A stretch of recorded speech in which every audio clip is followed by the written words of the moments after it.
Hey guys, in this video I'll show you how to fix Dell laptop keyboard not typing or working. Now the first thing I want you to do is come to the bottom left, right click on your start icon, click on settings. Now once settings opens up, click on ease of access, and then here from the left hand panel scroll down until you see under interaction you see keyboard.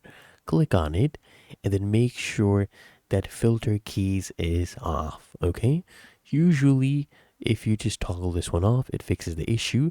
If it doesn't, that's okay. I want you to just right click on your start icon, click on device manager, and once this opens up, what I want you to do is I want you to come here on the left hand panel and just go ahead and scroll down until you see keyboards. Click on this arrow and then your standard keyboard.